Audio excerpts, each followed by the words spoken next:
sensing the storm is coming. They're calling me out to play. Got a feeling I'm gonna win, and they think that I don't have game. I know before I've had a few falls, I've got dirt all on my face. Baby, today I'm gonna win, and you're gonna remember my name. You're gonna remember my name.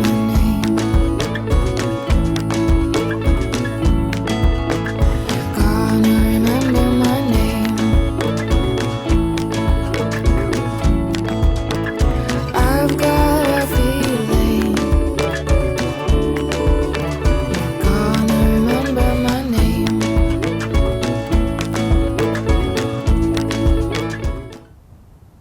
Hello and welcome to Soup Scoop. I'm Ken Hamilton, the superintendent of the Mount Vernon City School District. We are extremely excited about the 2015-2016 school year.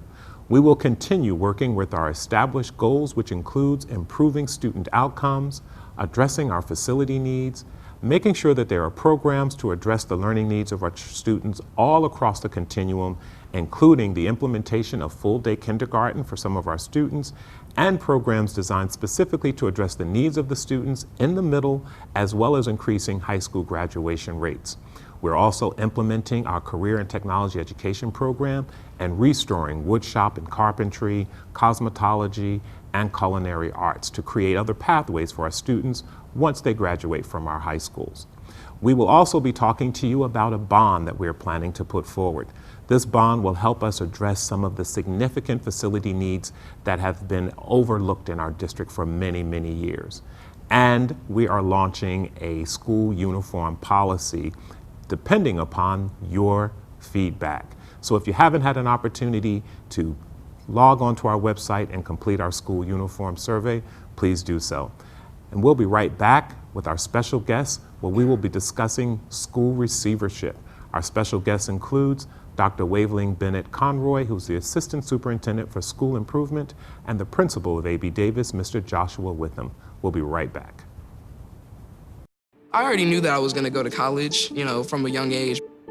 I definitely want to major in political science. After that, I'm gonna get my law degree. Then I'm gonna come back to Detroit, boost the economy, become the mayor or something, try to make the situation better for other people. I feel like I owe it to the city. I'm determined, it's gonna happen. My name is Justin, and I am your dividend. Hello and welcome back. Joining me now are the principal of A.B. Davis, Mr. Joshua Witham, and Dr. Waveling Bennett Conroy, who is the Assistant Superintendent for School Improvement. So we received notification in June that A.B. Davis was identified as one of the schools in the state that has been slated for receivership. So we're going to talk a little bit about what receivership is, what it means for our district, and what steps we are taking as a district to remove A.B. Davis from that status. So why don't you begin by telling us what exactly is receivership? Sure. So receivership is a condition in which the state has taken the school and placed it in the hands of someone to oversee. So in this case, it's the superintendent of schools. And what it does is it creates a condition that allows the school to stabilize itself, to put programs and people in place that will help improve the academic achievement of our students. And it also gives us the space so that we can make strives and accomplishments and try things out without the fear of someone coming in and making a quick judgment. So we actually have almost like a bubble around us that just gives us an opportunity to stabilize and to move forward. So I have been granted authority as the superintendent to function as a receiver in this instance. And that gives me the power and authority to make decisions that are germane to implementation of a plan. So I'm going to ask Dr. BC if she will talk to us a little bit about what that plan entails, but I want to ask you, what makes this designation different than what's been going on at A.B. Davis previously? So really the designation is just an accountability timeline from the state, but actually in the past 2 years since I've been there, the steps that the state has asked us to put in place have already begun. The academic level is rising in the school. The amount of professional development and support for our teachers has increased. The implementation of arts and social emotional development, the supports for our students has already been in place. This designation simply means that the state is watching us just to see how well we're doing, but really what it's asking us to do is what's already been put in place. So the creation of this new division in the district, school improvement, which you have been assigned as part of your responsibilities, what does the plan for A.B. Davis look like in terms of receivership and getting off that list? Okay. The role of school improvement is to address all potential barriers to school turnaround in areas of like governance, in areas of curriculum, budgeting, district resources, and among others. With A.B. Davis, we are putting into the plan of how to address in terms of programs, in terms of getting parents engaged, in terms of educating our parents on how to help our kids to do assignments, in terms of developing professional development for our teachers, and coming up with some other resources to help A.B. Davis. We have a contract with Mackrell and also with another company, Reach, who is coming in to help A.B. Davis and the teachers to do planning in terms of curriculum and instruction.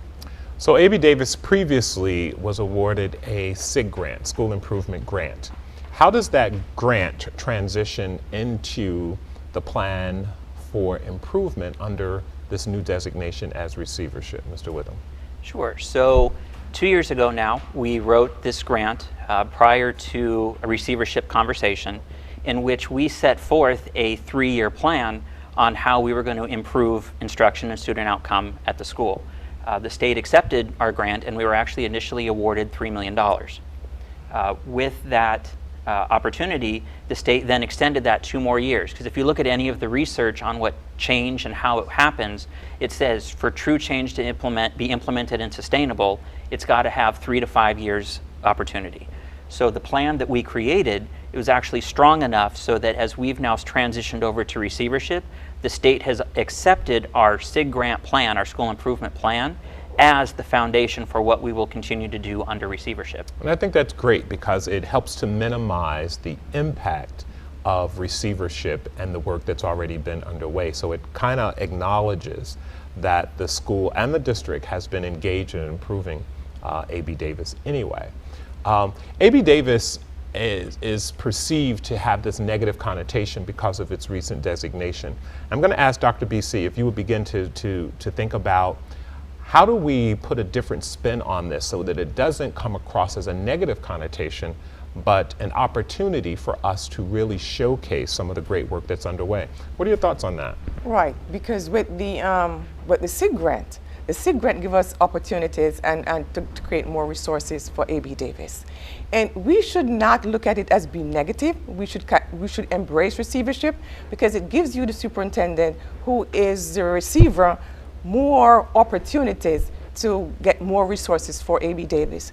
And also, it gives A.B. Davis a clean slate in which to start over so that we can get resources, which is going to help our teachers to be more, to more or less reinvigorate the whole process of curriculum instruction. So we should really embrace the whole fact that we have the SIG grant and we are in receivership, because it gives us a lot to do things. So we know that anytime we need to turn a school district, any organization around for that matter, it takes all the people involved in that community, all the stakeholders to be a part of that. What role does parents play in getting A.B. Davis back on track? I think one of the most important things is to have parents come in our doors and actually see the work that we're doing, to engage in conversation with their students about what they're learning during the day, their impressions on the school. I think the best way to turn a thought or a perceived notion about someplace around is by word of mouth, and the genuine word of mouth from our parents. So one is definitely come in, be a part of what we're doing. We reach out to parents all the time, inviting them to come in. We need them to come in. We need them to engage in conversations with their students. And we need them to share with their fellow colleagues out in the community what's actually happening and what Davis is really about. Let's put the past in the past and let's look forward, because we're going great places, but we need the entire community to support us and walk with us on that journey. So what is A.B. Davis really about? A.B. Davis is really about taking the best kids that Mount Vernon has to offer and turning them into the brightest future that this city will ever have. So Dr. BC, all of these plans really sound great, right? It sounds like this is a well-established foundation for improvement. How will we monitor what's going on at A.B. Davis? So at the end of the year, we're not looking back saying, well, this plan was in place, but how do we monitor that? We are going to monitor it by doing, like walkthroughs. We are going to, because yes, the superintendent set up a whole walkthrough process last year that we are going to continue to use. We are going to continue to work with the guidelines from the State Department as what we need to do. We are also going to continue to work with the parents and listen to them as what's going on and try to help them, because, a couple of weeks ago we had a meeting and parents complained about that they need help with how to help their kids with homework. And we are going to put that into play to try to help the parents that they can help us, monitor their kids at home as well. But with all that being said, we are going to do our walkthroughs, work with our teachers, have PDs, and follow up with those state guidelines. So there's a lot of talk about more money doesn't necessarily equate to improvement or improved results, and the responsibility that is associated with receiving grants for turnaround. How will we make certain that these additional funds that have been made available through the SIG grant really become something that spearheads the change that we have underway? Sure. So I think it's important to note that with the implementation of the SIG grant and the receivership, it's not just my eyes or just the receiver's eyes on the entire plan. We have a leadership team in the building that is comprised of parents, of staff members, and we also now have district personnel that are part of that. So everybody has input. We have the entire school community as a part of monitoring and implementation. We also have the buy-in from everybody, because everybody's voice is being heard, and the evaluation is not coming from one lens, but rather a team of people that are critically looking at it from their own perspective, then coming to the table to have honest conversation about what we're implementing, what is working, what isn't working. And we've got enough people in place that we can put a stop measure immediately if we have to change trajectory because we're going off target. So how has your role changed as the principal of A.B. Davis? It's changed in, I think the biggest piece of it has really been the mentality of our entire school community, switching the mentality of the principal is the person. And I'm not the one with all the answers. I'm the one now that's asking more of the questions. I'm the one that's now guiding more of the work, but I can't be the one that is the one sustaining the work. My role is really to build enough capacity around me so that whoever sits in the role of principal of A.B. Davis, the work doesn't stop. And in previous practice, we thought of principal as when the principal walked in, they decided, and it was whatever they said went. But really, my role has become that of coaching, training, and imparting the authority to run the school at my side rather than just taking directives. Wow. In the few minutes that we have left, Dr. BC, why don't you talk to us a little bit about what are the ramifications for the rest of the district as a result of A.B. Davis's designation as a school in receivership? Well, the ramifications for the rest of the district is that we have to make sure that we follow our school plans that we submitted to the state every year and make sure that our kids are learning and we are making sure that teachers are teaching, and we have to make sure that parents are on board, and we have to work in collaboration with each other to make sure that everything is done correctly. All the other schools I know are definitely, trying their best not to be on receivership. However, we are going to give them all the resources that they need from the district to make them better. All right, excellent. Well, I can't thank you enough. I think our viewing audience will be enlightened quite a bit on what receivership is, and we'll come back and talk about our progress with the implementation of that plan. In our next segment, we will be taking a visit to our high school swimming pool. We've been talking about getting that pool open and functional, and we're going to take a tour of that site right now. And joining me will be Mr. Ken Silver, who is our Assistant Superintendent for Business, and he'll talk to us more about the swimming pool and our efficiency grant and what the future of the district looks like from a fiscal standpoint. We'll be right back. Today, 1 out of every 4 American kids is Hispanic. That means many of the future doctors who will care for us, the engineers who will build our cities, the scientists and entrepreneurs of our country can be your kids. We all know how hard it is for you to send them to college. This is why we want you to know you are not alone. And every day, more people support you to make it happen. Many support you. And the Hispanic Scholarship Fund helps you prepare, plan, and pay for your kids' college education. Learn more at hsf.net. Welcome back to Soup Scoop. Joining me now is our Assistant Superintendent for Business, Mr. Ken Silver. And we are at the Mount Vernon High School at the swimming pool that has been closed for many years. And due to the thoughtful dedication of Assemblyman Gary Pretlow, we are able to get our swimming pool rehabbed and reopened. So, Mr. Silver, why don't you begin by telling us why was the pool closed and where are we in terms of our plan to get the pool reopened? The pool was closed around 2010. They did not keep up with the maintenance. It was in very, very bad condition. And at this point, the pool is empty. We are replacing the entire filtration system.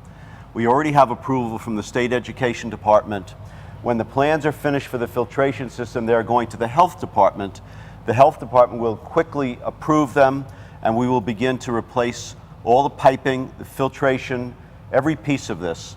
In addition to that, we will be removing the diving boards, which are no longer allowed, and we'll be tripling the size of the viewing gallery so several hundred people will be able to watch the events. We also already have some outside groups that are interested in participating, renting this facility. We anticipate that the revenue from the rental of this pool will probably pay for the yearly cost of maintaining the pool ultimately. So this is really historic for Mount Vernon, not just because it is the only swimming pool left in the community, but because it also has implications not just for students who attend the Mount Vernon High School, but for the entire community. You've already mentioned that there is interest by outside organizations to rent our facility, but it's also an opportunity for us to ensure that youngsters learn to swim. Assemblyman Pretlow has really stressed the importance of us making certain that we have life training for folks who are interested in being certified as lifeguards, and that increases employment opportunities for many of our students. So what is our timeline for getting the pool open? We expect the filtration system the plans to go to the Health Department in the next couple of weeks. We still believe we are on target to have the pool open by the very end of the year. We also should mention that in addition to having kids learn how to swim, we used to have a very good swim team, and we expect to restart that swim team and be able to compete with other schools. And this will be one of the crowning facilities in Westchester County when it's done. Well, this is just one of the many projects that are underway in Mount Vernon that is really designed to restore Mount Vernon to the place that it used to be, a place where people take pride in living in Mount Vernon, and we want to recapture the luster that was once associated with Mount Vernon, and this is an opportunity to do that. In our next segment, we're going to take a tour of our new preschool program, which is also located right here in the Mount Vernon High School, and we have implemented 54 full-day seats. We'll be right back. Pretty much a good day for me would be people leaving their hands off of me.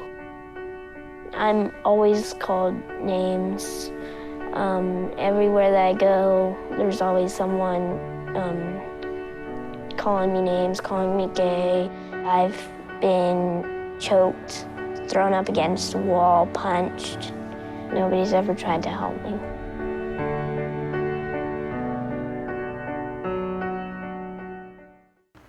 We are now at the Mount Vernon City School District Pre-K program, 54 full-time seats, and Dr. Gail White Wallace, who has helped to spearhead the implementation of this initiative, is going to give us a tour of these 3 classrooms that have been restored after being abandoned for almost 10 years now.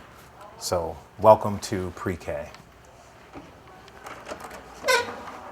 Dr. White Wallace. Hi. Hello, welcome to Soup Scoop. Hello, everyone. So, tell us about the program. So, as you can see, we have opened one of the first full-day free UPK classes in all of Westchester in our Mount Vernon High School, formerly known as the Little Hands area. And this we have right now is Miss Murray's class, and they're enjoying their lunch.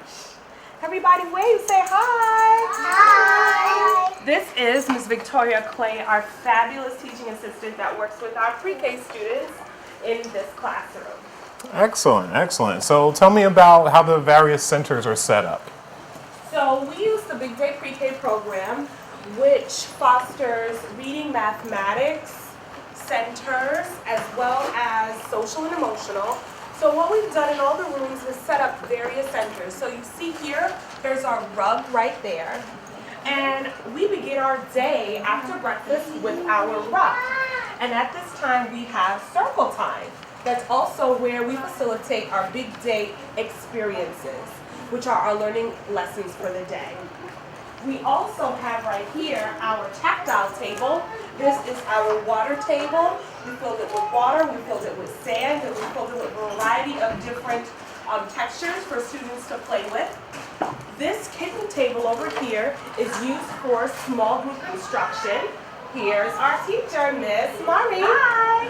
During this time, this is when we give the students their small group and individualized instruction, and this is also used as a reading center. Over here, we have our virtual play and imagination and dress-up center. So as you can see, we have our puppet theater area, as well as we have our kitchen. The students actually have dress-up outfits where they do imaginary play. And here is our quiet center, where students lay on the beanbag or enjoy the rocking chair and they read books. All right, so this is the second of the 3 pre-K classrooms. And there are 17 youngsters in this room as well. So give us a tour of this room. So this is Miss Tesfa Michael's room. Miss Tesfa Michael, wave. They are also eating lunch. Miss Tesfa Michael's class, can you say hello for me? Can you wave? Hello. So Miss Tesfa Michael's class has a little bit of a different configuration. You see here, right here, she has her kidney table, where she does her small group instruction. She has her painting station. They started painting this week.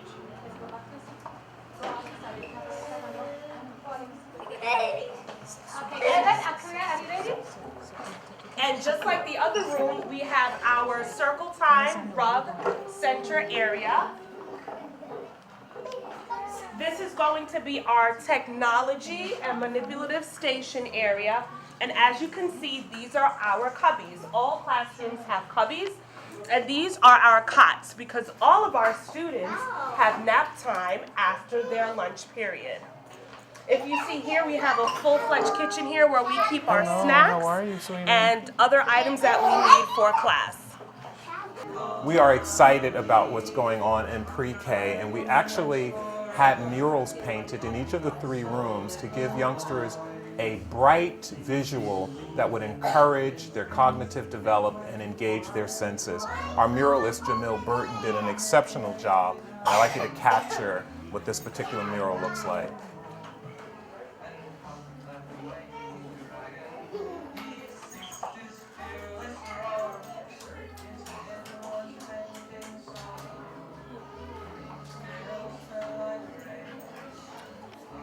So as we close this segment, Dr. Gorman is going to talk to us a little bit about the benefits of early childhood education and why pre-K programs are so vital to establishing a foundation upon which we build literacy and math skills.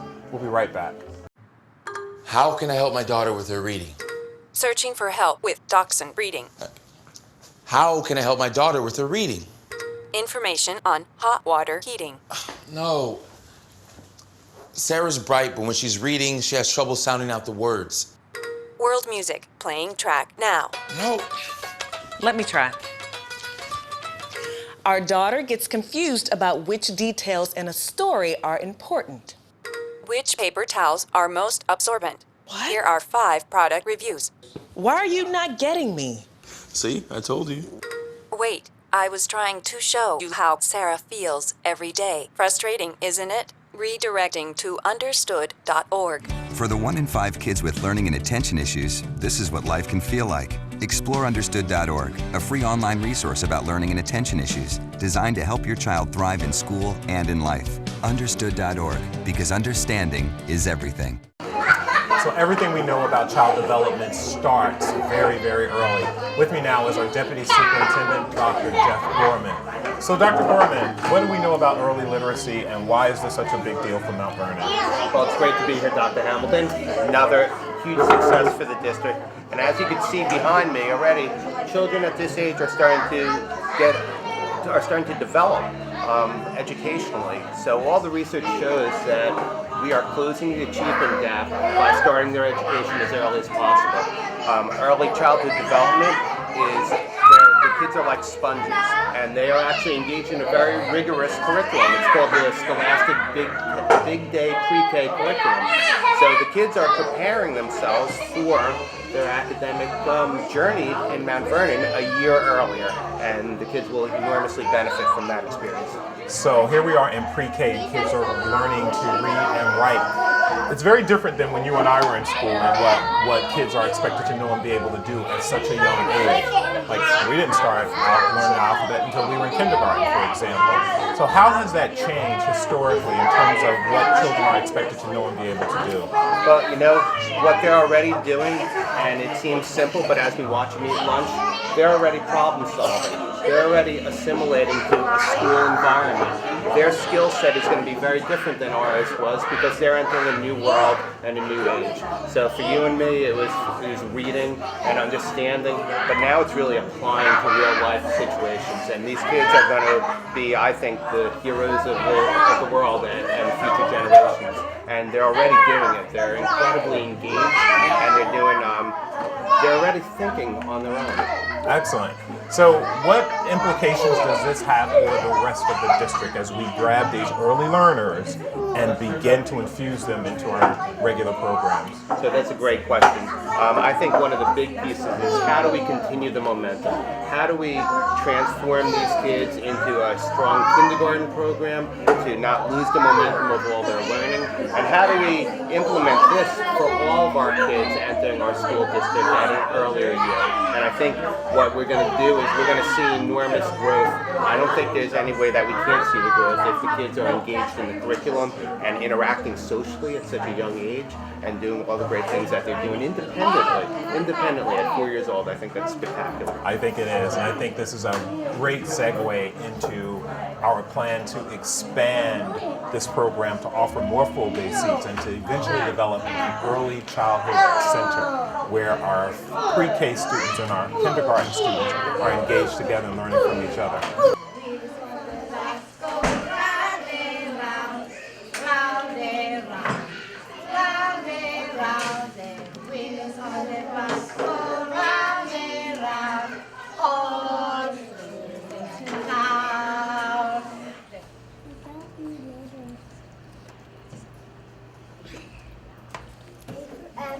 A for acorn.